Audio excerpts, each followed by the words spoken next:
बिस्मिल्लाहिर्रहमानिर्रहीम अस्सलाम वालेकुम। अब हम डिस्कस करेंगे सॉल्यूशन वाले चैप्टर से जो टॉपिक है energetics of solution. Energetic of solution से क्या मुराद है? इनर्जेटिक्स ऑफ सॉल्यूशन से मुराद होता है कि जब आप सॉल्यूशन बनाते हैं उस वक़्त कुछ एनर्जी की चेंजिंग आती है, इसे हम इनर्जेटिक्स ऑफ सॉल्यूशन कहते हैं। ठीक है, अब इसमें जो है वो सबसे पहले आप देखें कि जो सॉल्यूशन होता है ना, ये दो चीज़ों से मिलके बनता है। एक होता है सॉल्यूट। सॉल्यूट जो है क्या करना है, जब आपने सॉल्यूशन बनाना है तो जब आप कोई सॉल्यूट सॉल्वेंट में ऐड करते हैं ना, उसके पार्टिकल सेपरेट होने चाहिए। मतलब सॉल्यूट के पार्टिकल आपस में एक दूसरे से सेपरेट होंगे। जब ये सेपरेट होंगे ना, उस वक्त इनको एनर्जी चाहिए। मतलब ये एनर्जी एब्जॉर्ब करके ही सेपरेशन होगी। क्यों? क्योंकि इंटरमॉलिक्यूलर फोर्सेस जो सॉल्यूट के पार्टिकल के दरमियान है वो आपने ब्रेक करनी है। तो जब आप सॉल्यूट को किसी भी सॉल्वेंट में ऐड करते हैं उस वक्त जो है वो सॉल्यूट के पार्टिकल के इंटरमॉलिक्यूलर फोर्सेस को तोड़ना होता है, तो लिहाजा ये एक एंडोथर्मिक प्रोसेस हो जाएगा। ठीक है, ये डिस्टेंस वाला पॉइंट मैं बाद में आपको बताता हूँ। अब देखिए सॉल्वेंट को देखिए, सॉल्वेंट के मॉलिक्यूल भी क्या होंगे, ये भी सेपरेट होंगे। कहने का मतलब ये है कि ये भी एक एंडोथर्मिक प्रोसेस है। यानी कि सबसे पहले जब आप एक सोल्यूट और सॉल्वेंट को आपस में मिक्स करते हैं उस वक्त सॉल्वेंट के मॉलिक्यूल सेपरेट होंगे, सोल्यूट के मॉलिक्यूल सेपरेट होंगे, और फिर इन दोनों के दरमियान जो डिस्टेंस है वो इंक्रीज़ होगा। ये तीसरा पॉइंट है। यानी कि जिस हालत में सोल्यूट और सॉल्वेंट के मॉलिक्यूल पहले एक दूसरे के करीब थे, जब सॉल्यूशन बना उतने करीब नहीं होंगे, उससे ज़्यादा डिस्टेंस होगा। मतलब अगर सोल्यूट के दो पार्टिकल हैं उनके दरमियान डिस्टेंस 1 सेंटीमीटर है, लेकिन जब सॉल्यूशन बनेगा तो सोल्यूट और सॉल्वेंट के मॉलिक्यूल के दरमियान जो डिस्टेंस होगा वो कम से कम कह लें कि 1.1 सेंटीमीटर हो जाए या 2 सेंटीमीटर हो जाए। तो अब इसके लिए फिर क्या होगा, need energy to overcome cohesive forces. Cohesive forces के लिए फिर एनर्जी की ज़रूरत होगी, लिहाजा ये भी एक एंडोथर्मिक प्रोसेस होगा। क्योंकि सोल्यूट के पार्टिकल और सॉल्वेंट के पार्टिकल इन दोनों के दरमियान जो डिस्टेंस इंक्रीज़ होता है, इंक्रीज़ करना होता है, मतलब डिस्टेंस इंक्रीज़ होगा तो ज़ाहिर सी बात है एनर्जी एब्जॉर्ब करके ही मॉलिक्यूल एक दूसरे से थोड़ा दूर होंगे ना। अच्छा जी, अब समझिए ये आपके पास एक बीकर है, इसके अंदर जो है ना ये आपने एक सॉल्वेंट ले लिया। अब ये सॉल्वेंट के मॉलिक्यूल है, ये सोल्यूट है। अब जब सॉल्वेंट के अंदर आपने सोल्यूट पार्टिकल ऐड कर दिए, उस वक्त इन दोनों के दरमियान क्या होगी, इंटरमॉलिक्यूलर फोर्सेस की जनरेशन होगी। अब देखिए बॉन्ड फॉर्मेशन हो रही है। जब ये बॉन्ड फॉर्मेशन होगी, लिहाजा याद रखना है आपने, अमूमन ऐसा होता है कि जब भी बॉन्ड बनते हैं एनर्जी रिलीज़ होती है। तो इस केस में एनर्जी रिलीज़ होगी। जब एनर्जी रिलीज़ होगी तो इसका मतलब ये एक एक्सोथर्मिक प्रोसेस है। अब हम यहाँ पे दो प्रोसेस डील कर रहे हैं। एक ये कि जब सोल्यूट के पार्टिकल सेपरेट हुए वो एंडोथर्मिक है। दूसरा ये कि जब सॉल्वेंट के पार्टिकल सेपरेट हुए वो एंडोथर्मिक है। तीसरा ये है कि जब सोल्यूट और सॉल्वेंट के मॉलिक्यूल के दरमियान फोर्सेस ऑफ अट्रैक्शन आ गई, लिहाजा इस वक्त बॉन्ड बना है। पिछले दो केसेस में आपने इंटरमॉलिक्यूलर फोर्सेस को ब्रेक किया है, लेकिन यहाँ पर इंटरमॉलिक्यूलर फोर्सेस डेवलप होंगी तो बॉन्ड फॉर्मेशन में एनर्जी अमूमन रिलीज़ होती है, लिहाजा ये एक एक्सोथर्मिक प्रोसेस हो जाएगा।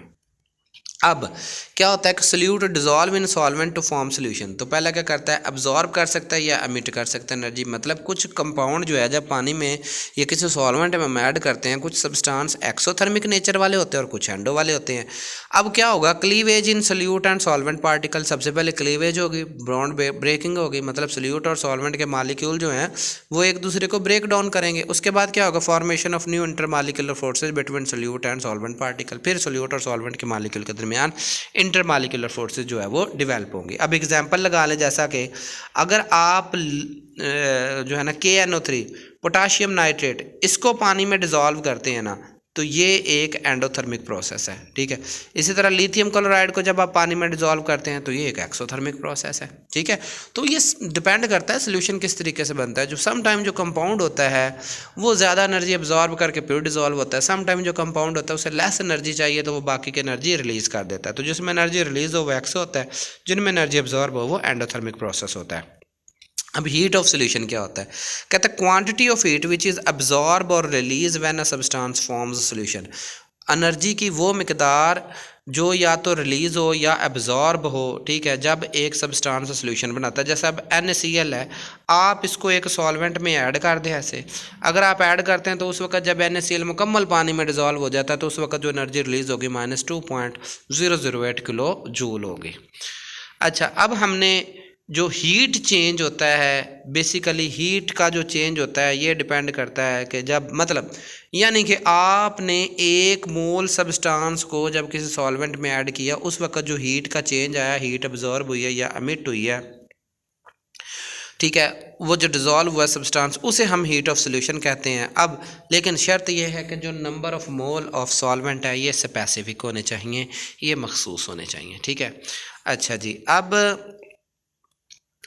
जो फार्मूला जिससे हमने फाइंड आउट करना है कि रिएक्शन एक्सोथर्मिक है या एंडोथर्मिक है, ये है delta H solution is equal to solution की माइनस कंपोनेंट। मतलब सोल्यूशन की हीट किसके इक्वल होगी कि टोटल जो सोल्यूशन की हीट है उसमें से कंपोनेंट के माइनस कर दे तो जो बाकी है वो सोल्यूशन। मतलब देखें ना, इस पॉइंट को ज़रा समझना है, आपने सॉल्वेंट लिया उसके अंदर सल्यूट डाला है तो सोल्यूशन बन गया, तो इसका मतलब है कि पहले जितनी सॉल्वेंट की अपनी एनर्जी थी, पहले जो कंपोनेंट था ना, सॉल्वेंट भी तो कंपोनेंट है, कंपोनेंट जो सॉल्वेंट और सोल्यूट ये दोनों कंपोनेंट है सोल्यूशन के, इनकी जो अपनी एनर्जी थी before formation and after formation, इन दोनों में हमने जो है ना डिफरेंस फाइंड आउट करना होता है। अब डेल्टा एच जो है वो प्रैक्टिकली जो है ना ये मेजरेबल होता है।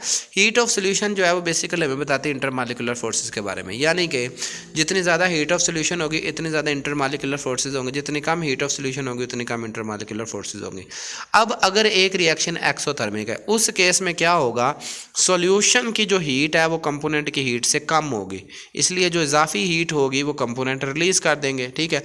इसी तरह मतलब सॉल्यूशन ऐसे बनता है, इस केस में ऊपर वाले केस में ऐसा ही है कि सॉल्यूशन की हीट आप कह लें कि जो सॉल्यूशन बन गया ना उसकी अपनी हीट है 10, लेकिन जो कंपोनेंट है उन दोनों की हीट जो है या दो से ज़्यादा जो भी कंपोनेंट है उनकी हीट है 15।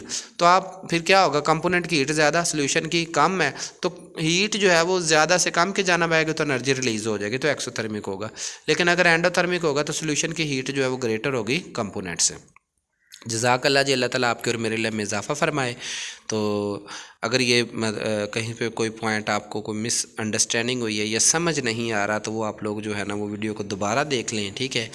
तो ज़रूर जो है वो डेफ़िनेटली आपका वो पॉइंट जो है वो क्लियर हो जाएगा। इसके साथ ही मैं आपको यूट्यूब चैनल का नेम भी बता रहा हूँ, वहाँ पर भी जो है ना ये आपको लेक्चर अवेल हैं, बाकी चैप्टर्स के भी अवेल होंगे, तो आप वहाँ से भी थोड़ी सी हेल्प ले सकते हैं। जज़ाकल्लाह, अल्लाह ताला आपके और मेरे इल्म में इजाफ़ा